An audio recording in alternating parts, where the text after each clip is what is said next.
अस्तु, अद्य कथायाः नाम पुनः विक्रमादित्यकथा एव। निमिषम्। कथायाः नाम अस्ति अत्याशा अनर्थाय। अस्तु, काव्यमहोदय भवती एव प्रथम अनुच्छेदकः पठतु। अनुच्छेदक न, परिच्छेदः। परिच्छेद इत्युक्ते पैराग्राफ्।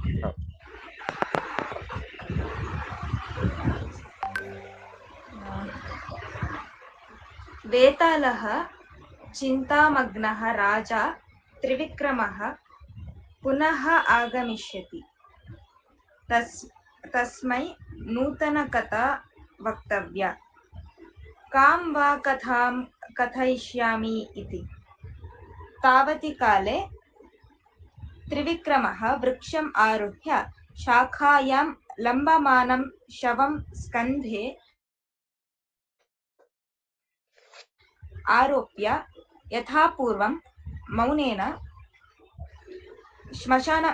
श्मशानाभिमुखं गन्तुं प्रवृत्तः।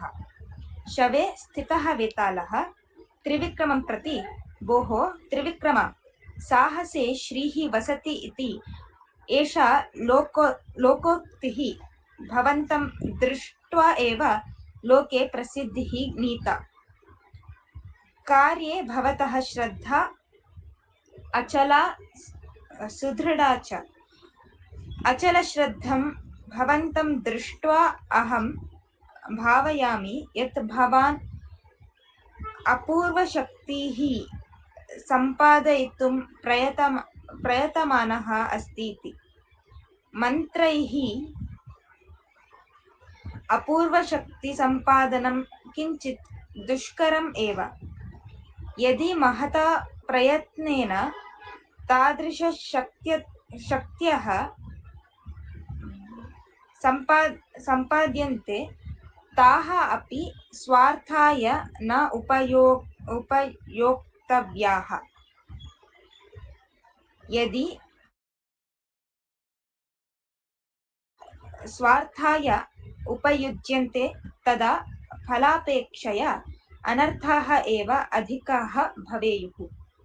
अत्र दृष्टान्तरूपेण रामशर्म कृष्णशर्म नामकयोः पितापुत्रयोः कथां वदामि, शृणोतु। तेन मार्गायासः अपि भवता न ज्ञायेत इति उक्त्वा कथायाः आरम्भं कृतवान्। अद्य किञ्चित् कठिनमस्ति खलु? आमां। महीन्द्रन् महोदय, अवगतं वा? Not fully understood. I got some summary. It's better to tell some short. अस्तु, वेतालः चिन्तामग्न राजा काव्यमहोदय भवती प्रयासं कर्तुम् इच्छति वा? आमस्तु। So Vikrama goes to the forest, goes to the smashana again, graveyard again, and he takes up the body of Vetala, and Vetala says, साहसे श्रीः वसति इति। इत्युक्ते किं? कुत्र महोदय? साहसे तृतीय पंक्ति मध्ये साहसे श्रीः वसति। साहसे श्रीः, साहसे परिश्रम खलु? एकनिमिषं। साहस परिश्रमे लक्ष्मीः वसति इति वा? आम्, अहं वदामि, अग्रे गच्छतु। साहसे सो भवन्तं दृष्ट्वा एव लोके प्रसिद्धः नीता। अहं तत् पूर्ण पङ्क्ति एव न अवगतवती पूर्णतया।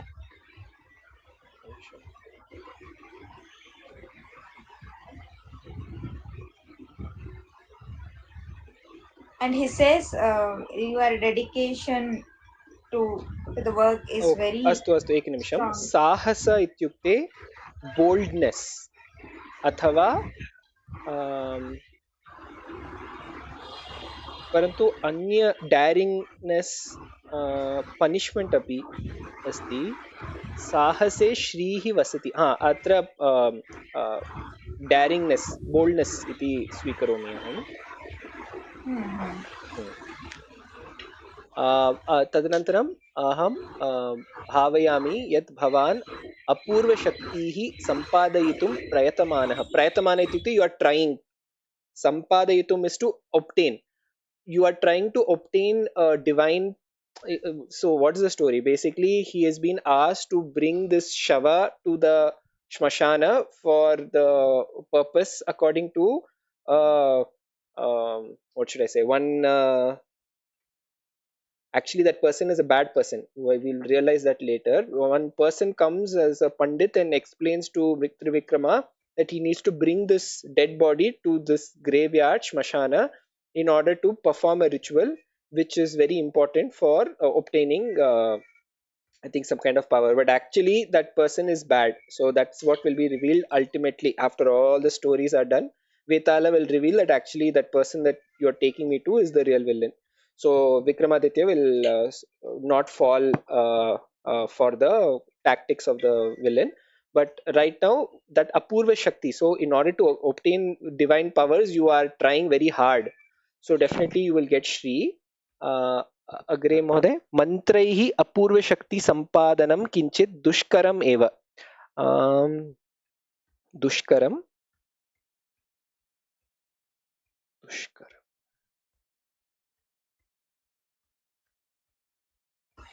It is not good iti va? कठिनम् इति अहं चिन्तयामि. कठिनं, difficult to be done, दुष्करम्. So he's saying same thing, it's almost the same. Yeah, you're trying very hard, but I don't know if you'll achieve what you want to achieve. Here he's saying yes, you're trying sahasa, your sahasa is definitely will sahas se hi Shri, so you get Shri is nothing but Devi's anugraha. You get it only through parishrama, and you want to obtain lokokti ityukte, what people say. Esha lokokti. So people say that yes, only in parishrama Devi will give you results. Bhavantam drishtva eva loke prasiddhi nita. So so after seeing you, prasiddhi nita is nita.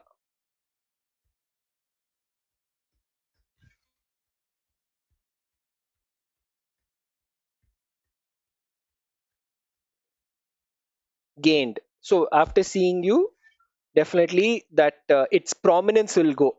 So definitely the saying that Shri rests in parishrama and daringness will grow after seeing the efforts you are taking.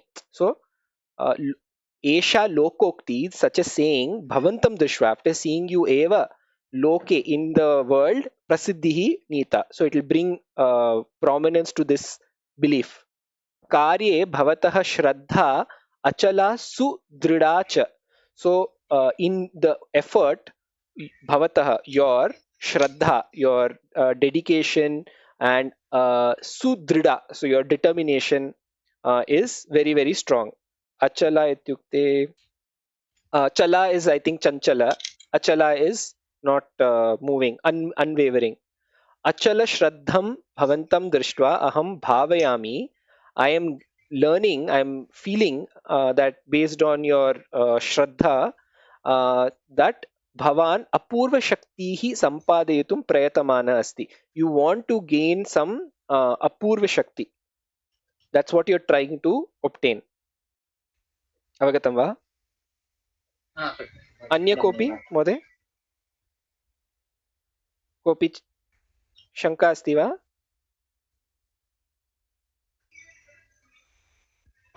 Nasti. Astu.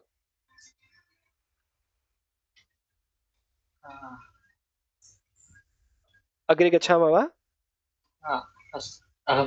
अत्र कथा अस्ति रामशर्म कृष्णशर्म नामकयोः पितापुत्रयोः कथा.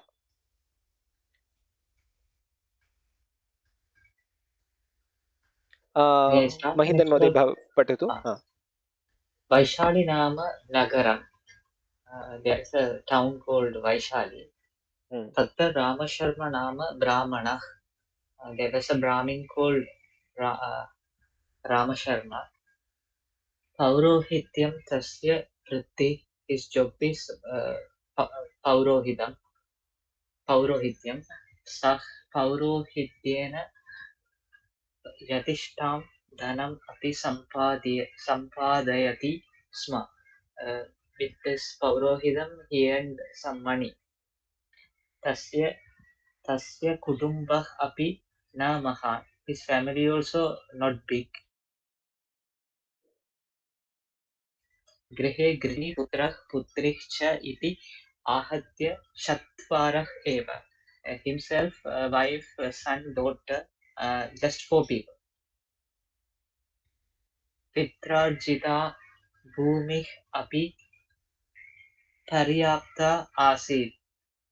The land given by Pitrarjita, obtained that father's land also enough for them. Something like that. Pitra arjita bhumihi api paryaptah asit. So it was enough.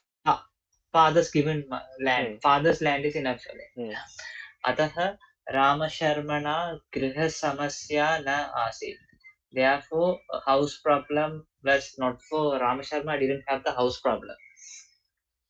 एवं रामशर्मा धनेन हेतुना कदापि क्लेशं न अनुभूतवान्. He didn't have the money problem. गृहिणी प्रियवादिनी पुत्र वैदेयः पुत्री अपि निपुणा आसीत्. Wife is sweet spoken. And putri some good. Vaideya means good word. Vaideya Videyah इत्युक्ते किं? वदामि. सिन्सियर् इति वा? ओके, प्रायशः अहमपि न जानामि.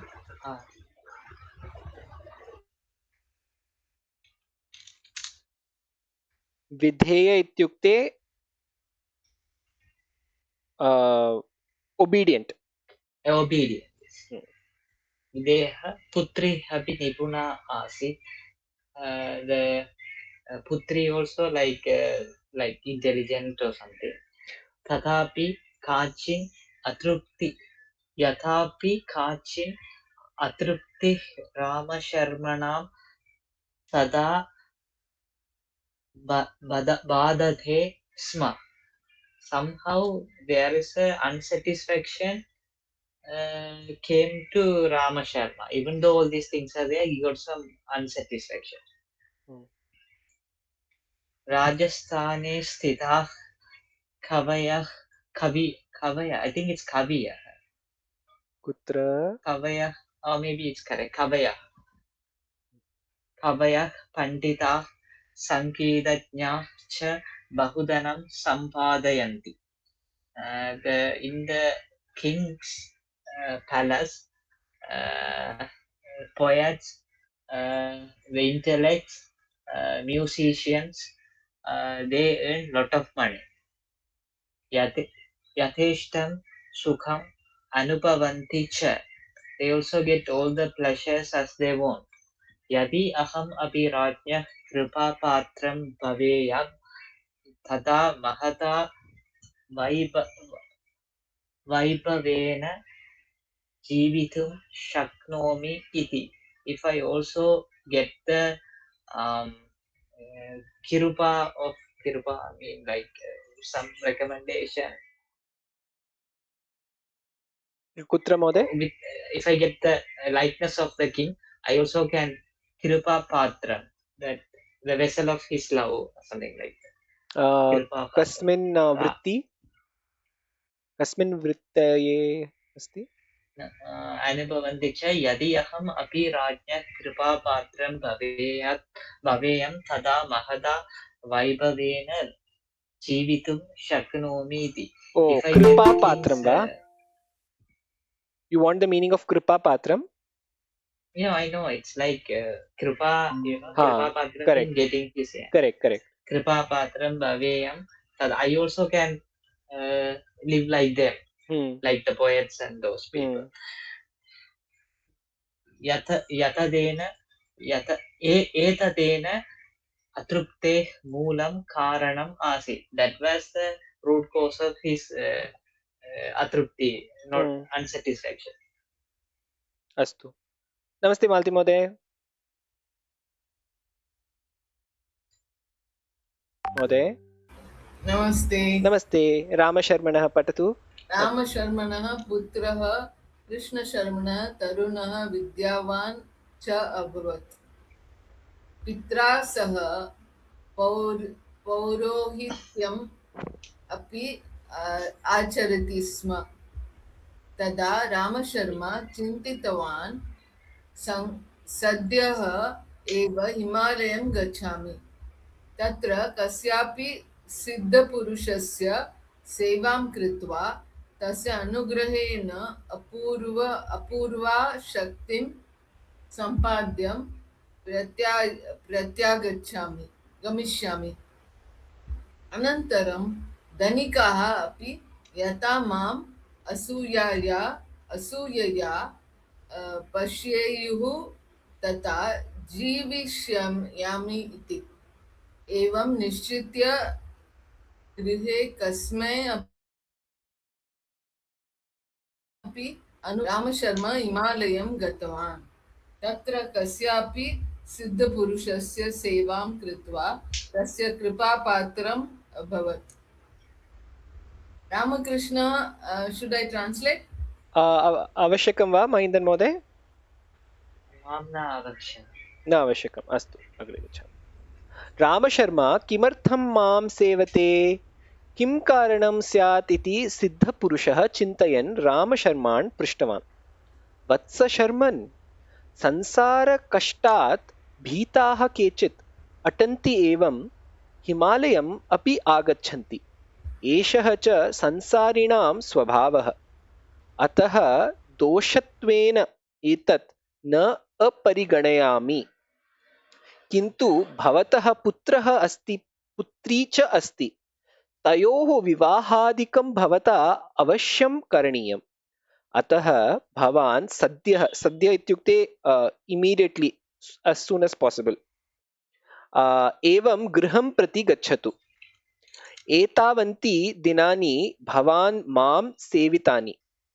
All these days you've been serving me. Yat ichchati tat pruchhatu. Ask me whatever you want. Dasyami aham iti. I will give you. Rama Sharma Anjalim Badhva Prarthitavan Mahatman Yena Mantreణ Apurva Shaktihi Sampadayitum Shakya Tadrisham Mantram Kripaya Upadishatu iti. So Apurva ityukte extraordinary. Agre, Mahindran Mहोदय.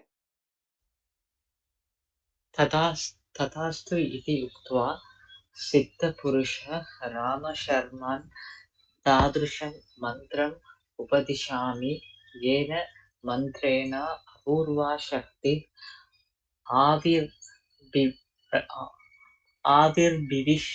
आविर्भविष्यति. धनाशया स शक्तिः न उपयोक्तव्या. लोकोपकाराय तस्याः उपयोगं करोतु. तेन भवतः कीर्तिः लोके प्रसरिष्यति. भवान् च सुखी भविष्यति इति स्पष्टं बोधयित्वा रामशर्मणे मन्त्रम् उपदिष्टवान्. रामशर्मा एवम् अपूर्वशक्तिं सम्पाद्य सन्तोषेण गृहं प्रत्यागतवान्. रामशर्मणा अनुपस्थितौ कृष्णशर्मा पौरोहित्येन कुटुम्बं यथा पूर्वं पोषयन् अस्ति. अवगतं वा? न अवगतं महोदय. अत्र आविः अपि अहं कोशे पश्यामि, किञ्चित् भ्रमः अस्ति मम अपि. आवि इत्युक्ते कष्टः अथवा सफरिङ्ग्. अत्र आविर्भविष्यति किमर्थम् उक्तवान्? तादृशं मन्त्रम् उपदिशामि येन मन्त्रेण अपूर्वा शक्तिः आविर्भविष्यति. आविर्भविष्यति, I think will appear something. Will appear. परन्तु आविः अन्य Bhavishyati is kind of appearing. आमामां Avi is luck actually in Tamil. So I don't know. correct. Avi means Again, the one more comfort. example where Tamil the meaning is different. Oh yeah. Parantu I think here the Tamil meaning is making sense, than what I'm Yeah. saying in Kashta. Okay. Presence. It's presence. I checked the dictionary. It is there? Presence. Present manifestation Oh, appearance. super. So luck or appearance, Yeah. Presence, manifestation, appearance. There are three meanings. Super. Okay, अस्तु. मम क्लेशः नास्ति अधुना. अग्रे किं धनाशय.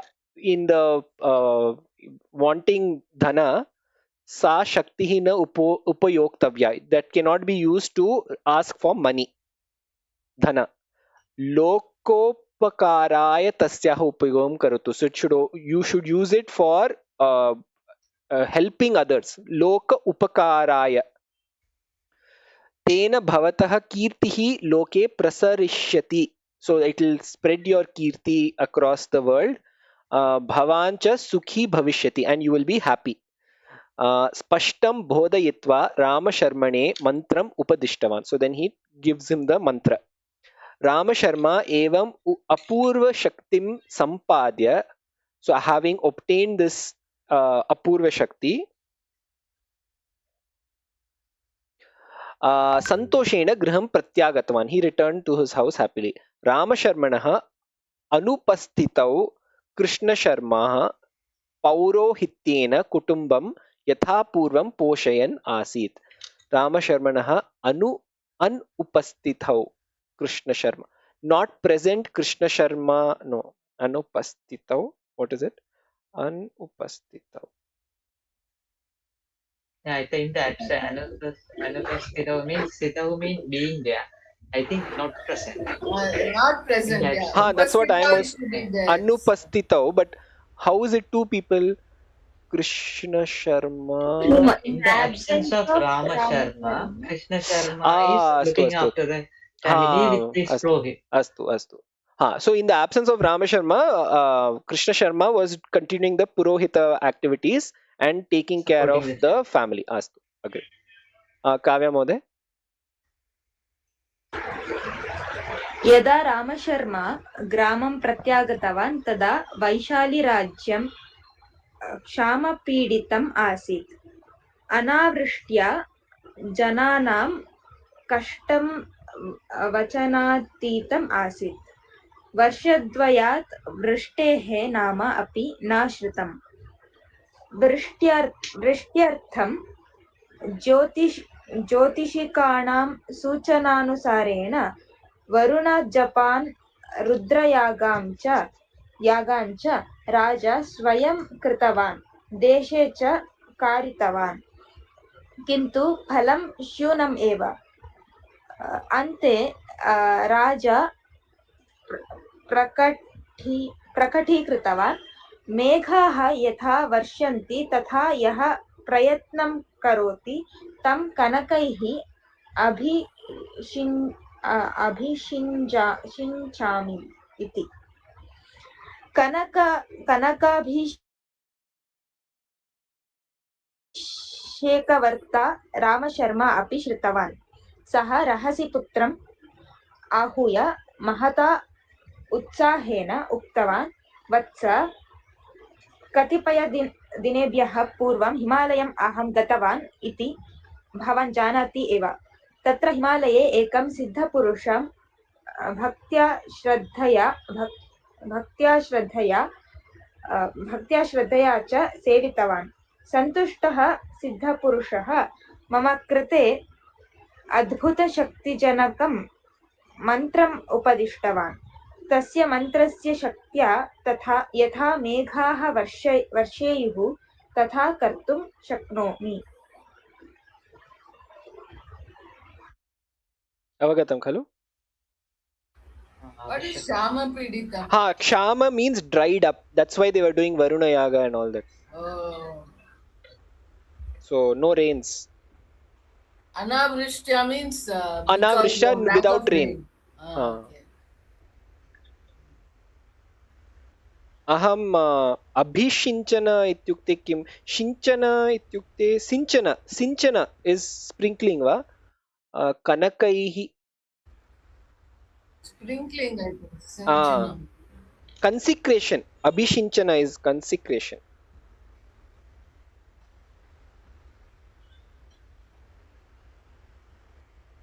अन्य कोऽपि प्रश्न?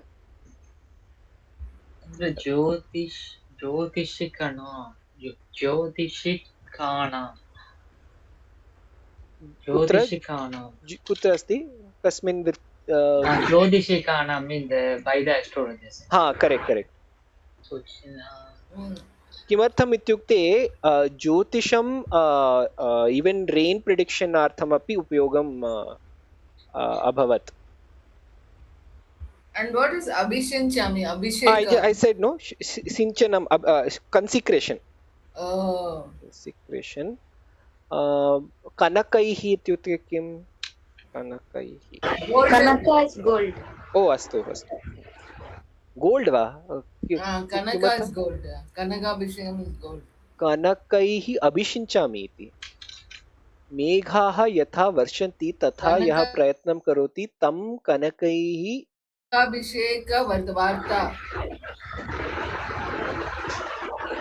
Maybe he will sprinkle them with gold.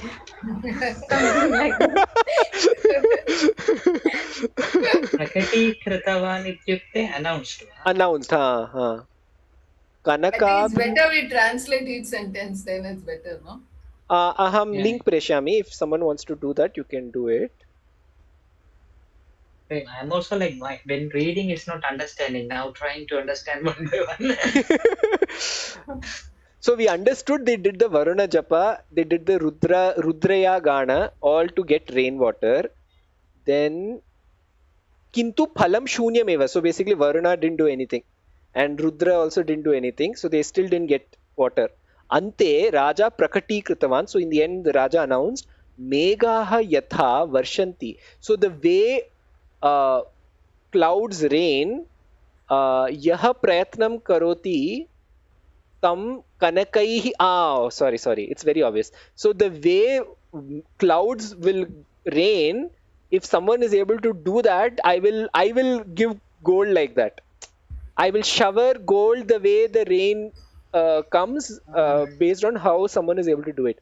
Meghaha yatha varshanti tatha yaha, whoever prayatnam karoti. So whoever is able to make it rain, I will make it. I will shower gold the same way. Avagatam khalu? New way of saying yatha tattha, no? No, but I am able to understand now. Meghaha yatha varshanti tatha yaha prayatnam karoti tam usko. Just like him. It's raining like that. I will make it rain gold for that person. Then Kim Kanakabhisheka Varta Rama Sharma api Shrutavan. So this this blessing of gold he got to know. Saha Rahasi Putram. Rahasi va? Rahasi means secretly va? Rahasi Ahuya secretly called the son Mahata Utsena Uktavan. Very happily he said, Vatsa Katipaya Dinayebhyaha Purvam Himalayam Aham Gatavan iti Bhavan Jana. But he said, no, you should not do it for yourself. But he forgot. So he's saying Katipaya Dinayebhyaha Purvam, many days before, I went to Himalaya. Bhavan Janati eva. I think it should be Bhavan Janati eva. Tatra Himalaya. Kavya read it as Bhavan only. Oh, okay. तत्र हिमालये एकं सिद्धपुरुषं भक्त्या श्रद्धया सेवितवान्. I served that person. सन्तुष्टः सिद्धपुरं मम कृते अद्भुतशक्ति. I think we understood, no? अग्रे Yeah. गच्छामः वा? See, this Sevitavan also comes from Tamil, no? Sevikardu. Sevi, we use it that way, right? The thing is that we don't know it's from Pray. Tamil. Tamil also has it. We should make a kosha of common words which are there Yeah, in both. because Sevak we say, but in Hindi we don't have this Sevitavan type word. That is pure Tamil, I think. अस्तु अग्रे गच्छामः. कः कः पितुः पठति? वचनं श्रुत्वा आश्चर्येण आनन्देन च कृष्णशर्मा उक्तवान्, आश्चर्यम्, एतत् मेघाः यथा वर्षेयुः तथा कर्तुं मन्त्रशक्तिः किं सम्पादिता? तात् जनाः अनावृष्ट्या नरकवेदनाम् अनुभवन्तः सन्ति. मन्त्रशक्त्या अनावृष्टिं निर्वाय सर्वेषां सन्तोषं जनयतु इति. राज्यस्य जनस्य च उपकारः तु करणीयः एव, किन्तु अस्मदीयम् अपि किञ्चित् आलोचनीयम्. एतादृशं राज्ञे अनिवेद्य एव यदि अहं कार्यं करिष्यामि तदा वृष्टेः कारणम् अहम् एव इति राजा कथं जानीयात्? कथं वा कनकैः माम् एव अभिषिञ्चेत्. अतः राज्ञे निवेद्य एव अग्रे पदं स्थापयामि इति रामशर्मा उक्तवान्. So should I translate? अवगतं वा? I think so, but only when we translate we'll know whether we fully understand. अस्तु अनुवादं करोतु. The essence we get, of course. Hearing the father's words, with surprise, Krishna Sharma says, I'm surprised that for the rains to come, mantra shakti can be used, or sampadita means gained. Gained, sampadita, you gained that mantra for that. तात जनाः अनावृष्ट्या नरकवेदनाम् अनुभवन्तः सन्ति. So because of the famine, the people are suffering. Mantra Shaktya Anavrushtim Nirvaya Sarvesham Santosham Janayatu iti. So if with Mantra Shakti you get rains, then everybody will be happy. Rajyasya janasya cha upkarah tu karaniyameva. Karaniyah eva. I'm spelling mistake. Karaniyah. So Rajyas, we have to help everybody. किन्तु अस्मादीयम् अपि किञ्चित् आलोचनीयम्. You also think a little bit. एतद्विषयं राज्ञे अनिवेद्य एव यदि अहं कार्यं करिष्यामि तदा वृष्टे कारणम् अहम् एव इति राजा कथं जानेत्? Without telling, if you just tell the mantram, then how will the Raja know that it is because of us? Katam va kanakaihi mam eva abhishanchet. Then how he will do the abhisheka for you, right? Astu. Atah ragnya nivedya eva agre padam stapayami iti Ramasharma. So before you start chanting the mantras, you tell the Raja. Astu. अग्रे पठामि. कृष्णशर्मा कदापि पितरं न प्रतिवदति स्म. I think he never backtalked. अद्य तु किञ्चित् धैर्येण पितरम् उद्दिश्य उक्तवान्, तात अस्माकं वृत्त्या वयं सुखेन एव जीवामः. वृत्त्या इत्युक्ते किम्?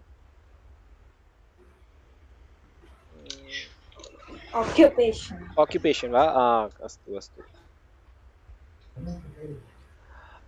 कनकाभिषेकेण अस्माकं किं प्रयोजनम्? Okay, son is smarter than the father. अत्याशा, अति आशा, टू मच ग्रीड, अनर्थाय इति उक्तवान्. It is not good. पुत्रस्य वचनं श्रुत्वा क्रुद्धः रामशर्मा पुत्रं भर्त्स्यन् इज स्कोल्डेड, उक्तवान्, मूढ, न जानाति लोकव्यवहारं, तूष्णीं तिष्ठतु. अपूर्वः एषः मन्त्रः भवता अपि ज्ञातव्यः. अहम् उपादिशामि, श्रद्धया गृह्णातु इति. अनन्तरं तं मन्त्रं पुत्राय अपि उपदिश्य तदनुष्ठानक्रमं सूचितवान्. स्नानं कृत्वा शुचिः भूत्वा, शुचिः इत्युक्ते क्लीन.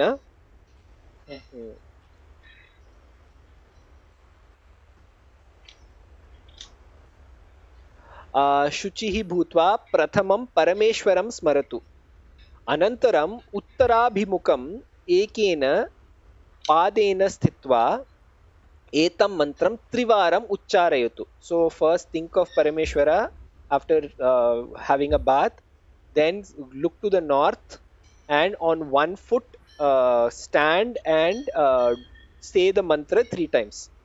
Tada bhavata अभिप्रेतस्य अर्थस्य सिद्धिः भविष्यति. अभिप्रेतस्य intended.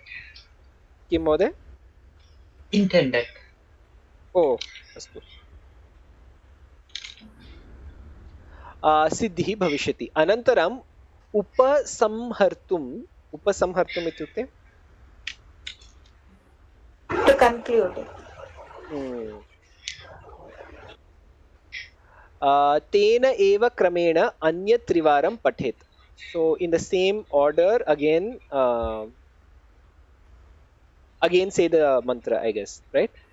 अतः भवते अपि मन्त्रम् उपदिष्टवान् इति. महेन्द्र महोदय. रामशर्मा महाराजस्य समीपं गत्वा स्वसामर्थ्यं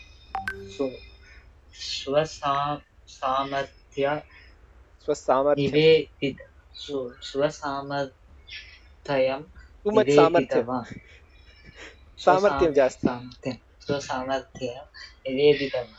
एतत् श्रुत्वा सन्तुष्टः राजा I think it's mistake. सन्तुष्टः राजा प्रार्थितवान्, कृपया शीघ्रातिशीघ्रम् अनावृष्टं निवारयतु इति. वैशालीनगरस्य उत्तरस्यां दिशा ईश्वरदेवालयः अस्ति.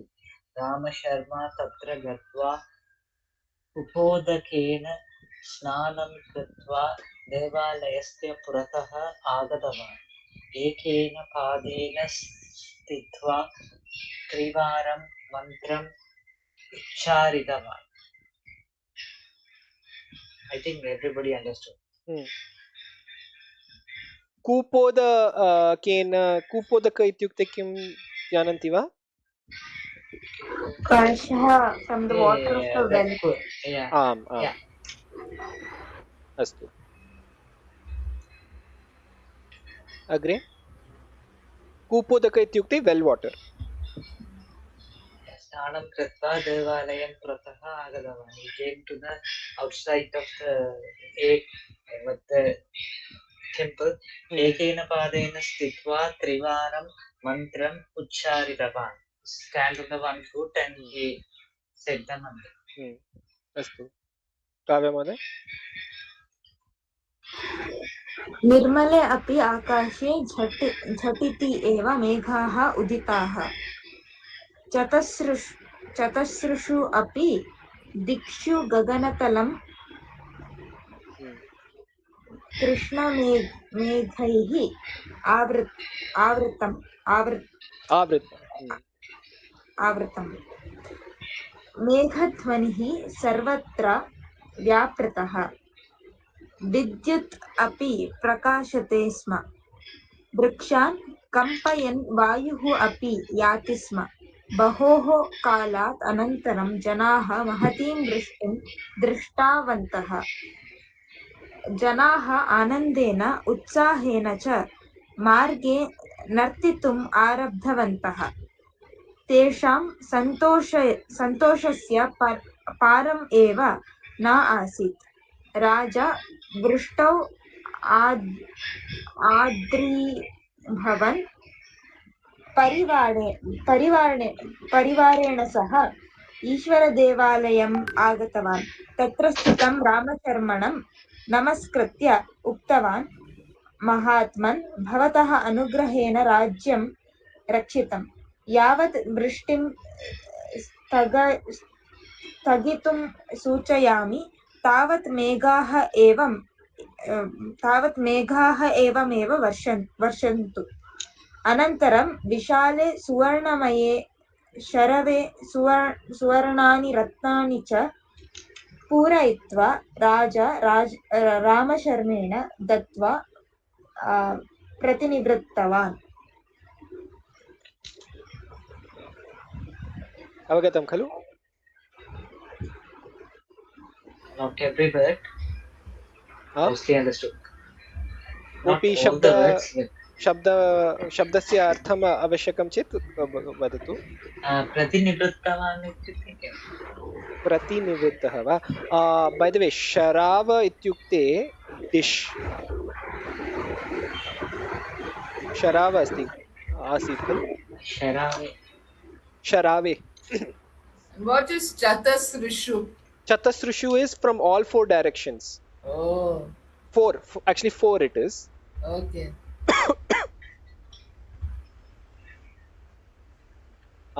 पुनः महोदय महीन्दर महोदय भवान् उक्तवान् खलु? प्रतिनिवृत्तवान्.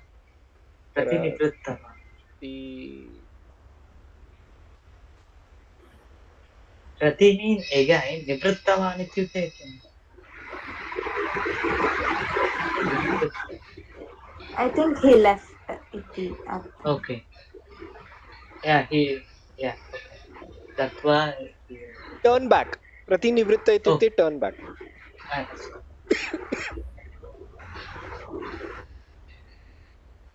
Let's start the next para.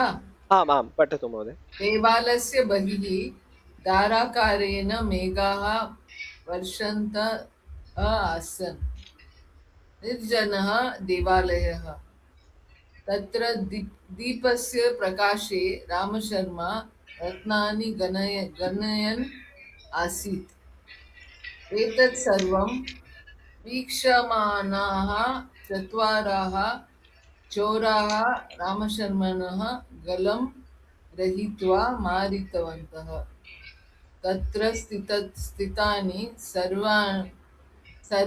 सुवर्णानि रत्नानि च उपहृत्य पलायितवन्तः सायङ्कालपर्यन्तं मेघः वर्षन् एव आसीत् वृष्टिः पर्याप्ता इति मन्त्रिभिः सह आलोच्य राजा वृष्टिं स्थगयितुं सूचना दातुं मन्त्रिणम् एव प्रेषितवान् मन्त्री ईश्वरालयम् आगत्य हतं रामशर्मा दृष्ट्वा आश्चर्यचकितः अभवत् अनुक्षणम् एव राज्ञः समीपम् आगत्य वार्ता निवेदितवान् सो देवालयस्य बहिः धाराकारेण मेघाः वर्षन्तः आसन् so nirjana means lone. Dharakarena means heavy. No, and nirjana means it's deserted, so no one was around. Nobody was there. It was empty, no? But what is Dharakarena? Heavy? I'm checking.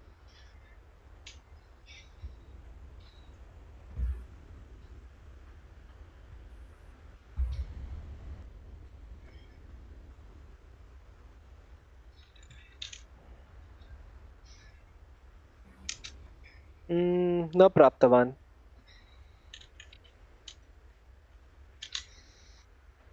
महिदर् महोदय, भवान् अपि पश्यतु. Because of Dara, what is Dara? Dara Karena. No?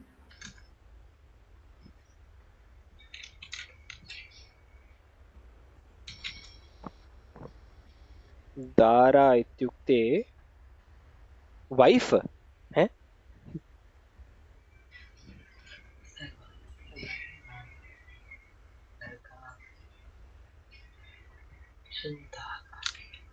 No?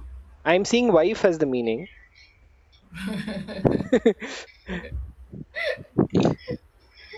Raining wives.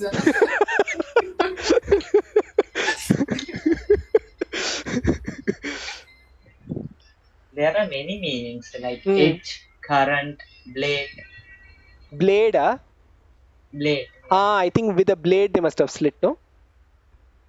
He also said current, with heavy flow, is it current?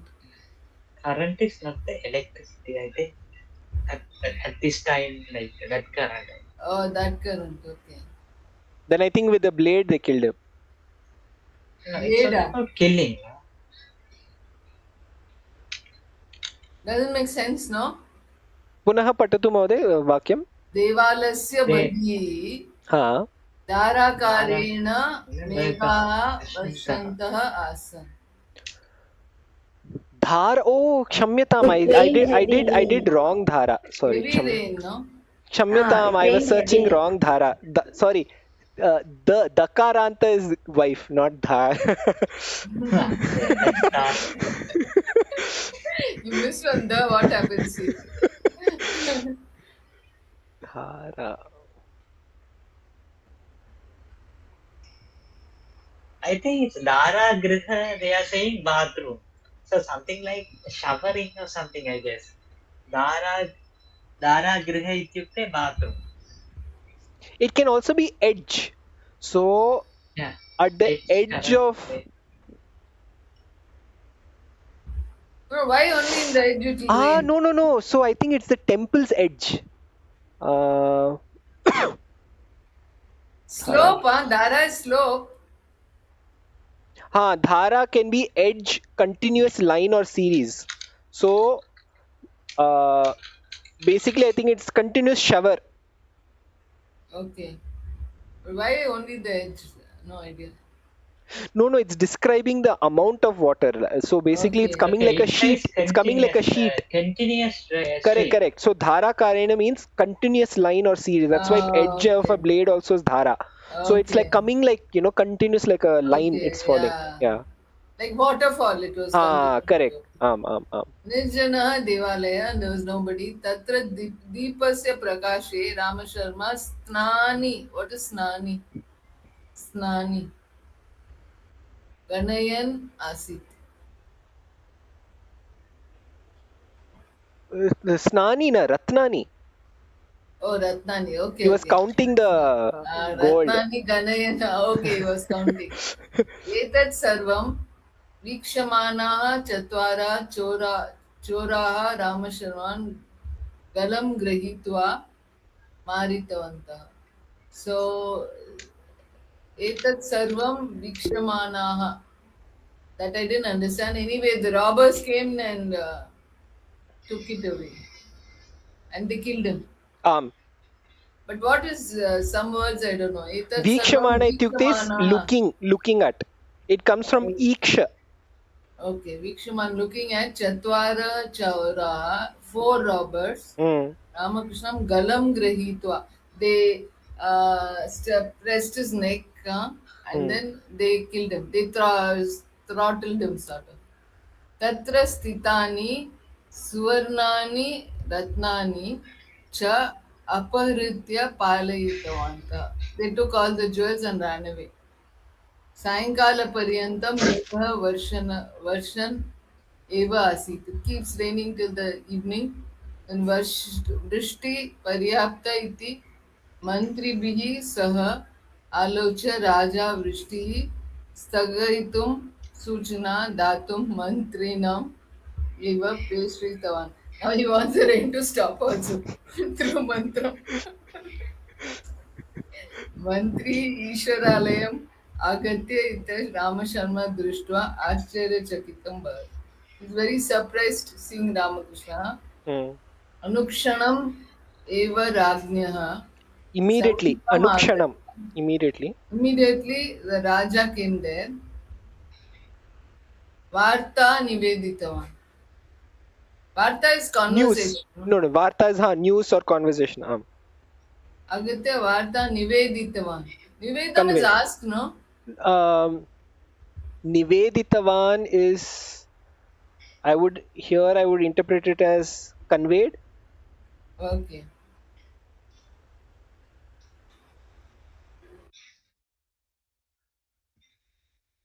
Agre? अस्तु अस्तु क्षम्यताम् Varunah. अहमेव दुःखकरम् अन्यायं च वृत्तान्तं श्रुत्वा after hearing the horrible news वृत्तान्तम् इत्युक्ते न्यूस् राजा अचिन्ताक्रान्तः ऐ थिङ्क् राजा चिन्ताक्रान्तः वा वृष्टिं स्थगयितुं रामशर्मणः पुत्रः जानीयात् इति राजा मन्त्रिणं कृष्णशर्मणः समीपं प्रेषितवान्. So now they are calling the son. Mantri Shighram, as quickly as possible, Ramasharmanah Griham Gatva, Ramasharmanah Maranavarta Putrayah Nivedya conveyed Prarthitavan Kripaya Vrishtim Sthagayatu. Please stop the rain. Anyatha Jalena Pralayah Eva Bhavet. Otherwise, there's only going to be pralay because of all the water.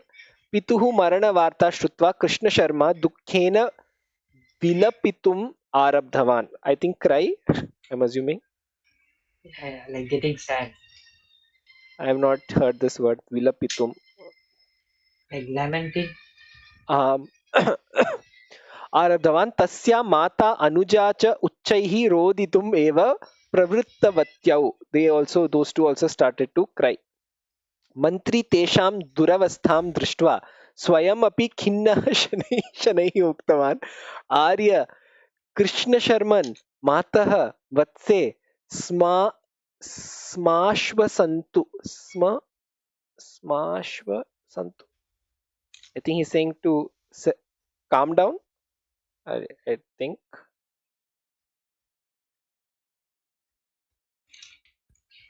Smashvasantu va. Smash.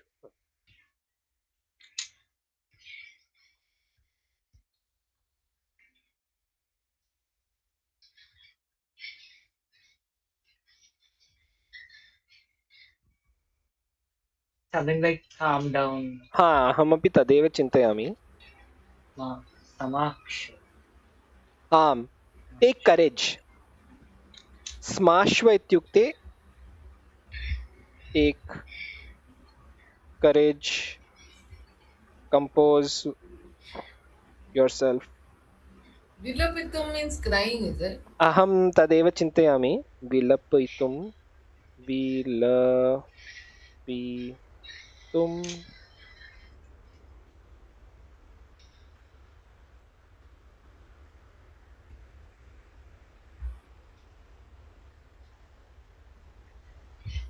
विलपित इत्युक्ते spoken in grief. Oh.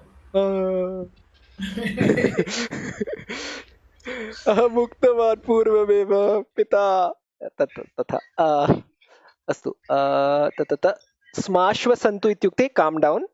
अनावृष्ट्या शुष्कीभूय विशीर्णा वैशालीनगरी पूज्येन रामशर्मणा रक्षिता. So without rains, dried up Vaishali city through Ramasharma got saved. नीचाः तस्य वधं कृत्वा भवतः तथा प्रजाजनान् शोकसागरे निमज्जितवन्तः.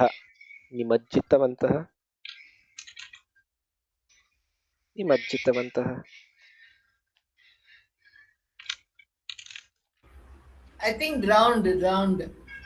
He's been wronged. Drowned in grief. Yeah. पुनः महोदय शोकसामरे निमज्जितवन्तः. In the ocean of sadness they drowned. Drowned. They were drowning in the अस्तु अस्तु The ocean of Shokasagara. sadness. This is my guess, I've never heard it. That's right. That's the translation. तान् प्रयत्नशतेन अपि अन्विष्य राजा दण्डयिष्यति एव. So the king will definitely punish those people who have done this. किन्तु इदानीं जलेन प्रलयं प्राप्यमानं राज्यं रामशर्मणः पुत्रेण भवता एव रक्षणीयम्. Okay, the king will punish them, but please stop us from getting flooded and getting pralaya. राजा एवम् एव प्रार्थयते. अग्रे गच्छामि वा?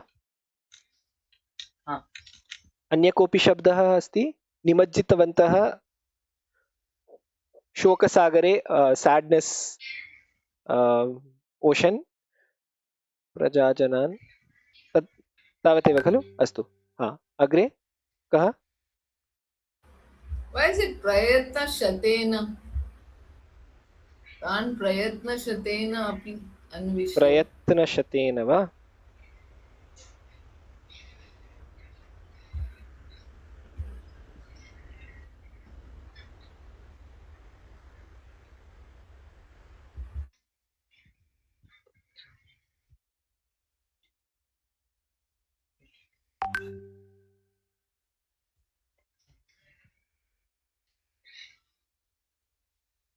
Is it like 100 attempts?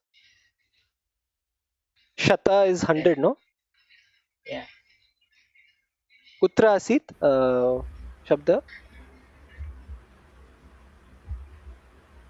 मालती महोदय? Yeah, I saw it somewhere.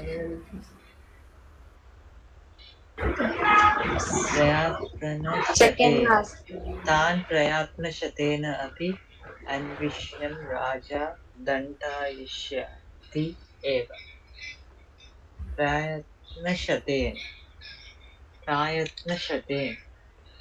Yeah, even with the hard effort, but yeah, I think 100 attempts also he is ready to make something like that, no? प्रयत्नशतेन. अस्तु. कः पठति?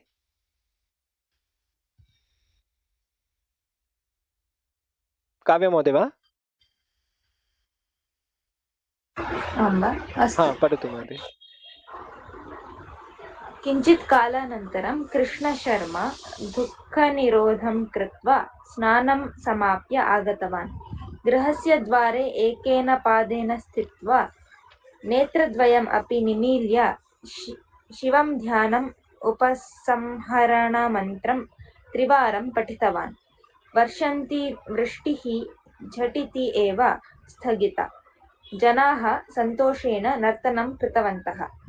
मन्त्री कृष्णशर्मणं शिरसा नमस्कृत्य आर्या कृष्णशर्मन्, भवतः पितरं महाराजः यथा सम्मानितवान् ततः अपि द्विगुणिततया भवन्तं श्वः सम्मानयिष्यति. श्वः अहम् एव स्वयम् आगत्य भवन्तं गजे आरोप्य राजास्थानं नेष्यामि इति उक्त्वा प्रतिनिवृत्तः.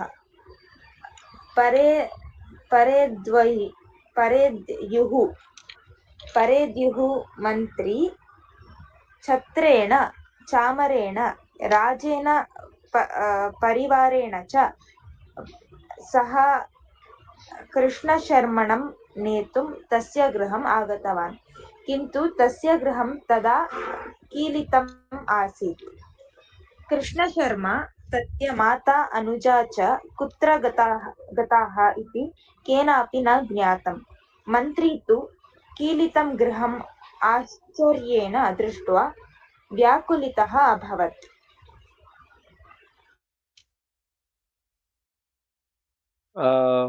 महीन्द्र महोदय? अवगतं खलु? I think this was pretty. कोऽपि शब्दः अस्ति वा?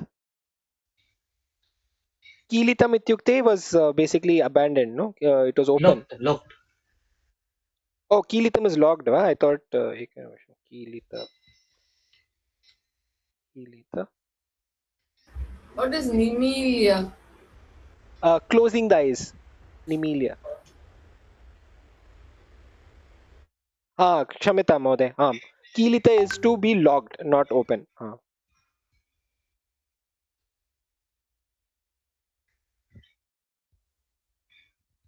अन्य कोऽपि शब्दः?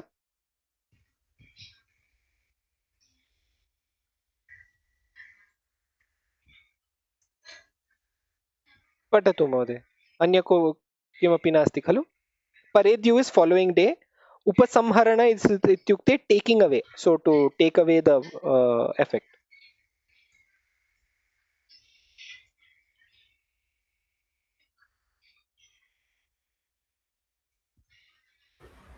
महींदर महोदय. Or me? महींदर महोदय. अहं पठामि. वेतालः एवं कथां समाप्य राजन् कृष्णशर्मा राजसम्मानं निराकृत्य गृहम् अपि त्यक्त्वा किमर्थं गतवान्? तस्य पित्रा सहदा श्रमेण सम्पादिता अपूर्वा मन्त्रशक्तिः तस्य वशे आसीत् खलु. तया शक्त्या राज्ञ आदरपात्रं भूत्वा वैशालीनगरे एव सुखेन जीवितुं शक्यम् आसीत् खलु. धनेन हेतुना पितुः एव स्वस्य अपि प्राणापाय सम्भवेत् इति कृष्णशर्मा किं भीतः अथवा कारणान्तरम् अस्ति वा? राजन्, एतेषां सन्देहानाम् उत्तरं जानन् अपि यदि न वदति तदा भवतः शिरः सहस्रधा भिन्नं भवति इति उक्त्वा तूष्णीम् अभवत्. अवगतं वा? He is asking why he left. Why did he? Raja Trivikramah evam pratyuttaram dattavan. यथा पिता न तथा पुत्रः. पिता तु अत्याशाग्रस्तः. Greedy. अति आशाग्रस्तः. कृष्ण शर्मा यत् अस्ति तेन तृप्तः भवति स्म. एतच्च पित्रा सह तस्य सम्भाषणतः एव जायते. धनाशया एव यद्यपि तस्य पिता हतः तथापि तस्मात् भीतः सन् कृष्णशर्मा गृहं न त्यक्तवान्. पितृसकाशात् सम्पादितायाः शक्तेः प्रयोगं परोपकारार्थम् एव कृष्णशर्मा करोति स्म. सद्यकाले वैशालीनगरे तस्याः शक्तेः आवश्यकता न आसीत्. चोरेभ्यः भीतिः तु नास्ति एव यतः तस्य धनार्जने अत्याशा न आसीत् एव.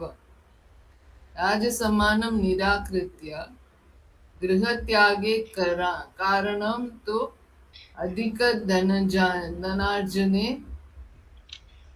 विघ्नाः पुनः पुनः आगच्छेयुः इत्येव. पितृमरणेन एषः पाठः शिक्षितः इति.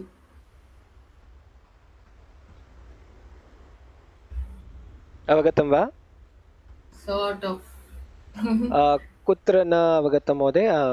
So Raja Trivikramah evam pratyuttaram dattvan. He responded so. Yatha pita na tatha putra. The son is not like the father. Pita tu atyashagrastah. He was very greedy. Krishna Sharma yat asti tena triptah bhavati. So Krishna Sharma is happy with whatever is whatever is there. एतत् च पित्रा सह तस्य सम्भाषणतः एव ज्ञायते. The way he responded to the father, it can be made out that he is very satisfied. Tripti, he has tripti. dhanashaya, in wanting of wealth, yadyapi tasya pita hatah, it is because he wanted wealth that the father got killed. Tathapi tasmat bhitah san Krishna Sharma, oh sorry, that's a mistake. Krishna Sharma griham na tyaktavan. He didn't leave because of fear of what happened to his father. पितृसकाशात् सम्पादितायाः शक्तेः प्रयोगं परोपकारार्थमेव कृष्णशर्मा करोति स्म. So he used the power only for paropakara, for helping others. He didn't do it for selfish reasons like his father. Sadyakali, immediate requirement, immediate time, Vaishali Nagare tasyaha shakteha avashyakta na asit. So because of whatever has happened now, immediate there is no need for Vaishali Nagar to require their services or their mantra powers. Chorebhyah bhitihi tu nasti eva. He is not scared of the thieves. Tasya dhanarjane atyasha na asit eva.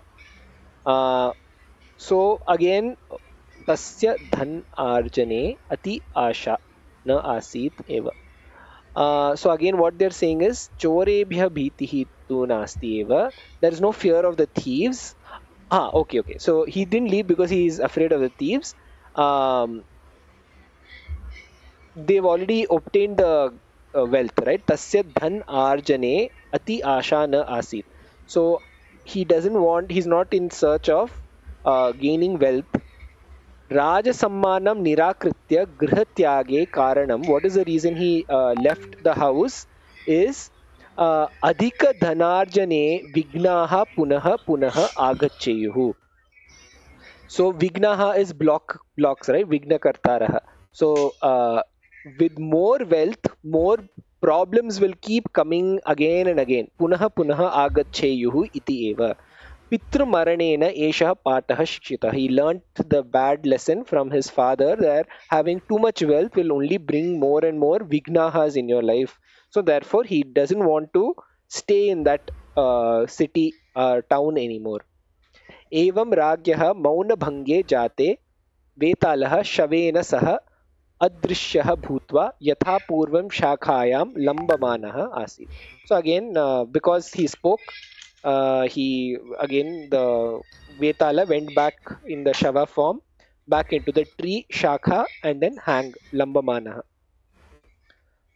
Why did he give up the house? But I think, see, the Raja will again and again keep requesting for more things, no? And he doesn't want. he knows only this one thing, no? Why is he scared? I think, given the. No, wait. I think you missed that, Mode. So, it's not just for rain. It can be done for anything. Oh. It can be done for anything, but the person said don't use it for don't use it for wealth, use it for paropakara, but this father forgot and immediately did it for dhana only. अस्तु अत्रैव स्थापयामः. अग्रिमशनिवासरे पुनर्मिलामः. शुभरात्रि. शुभरात्रि.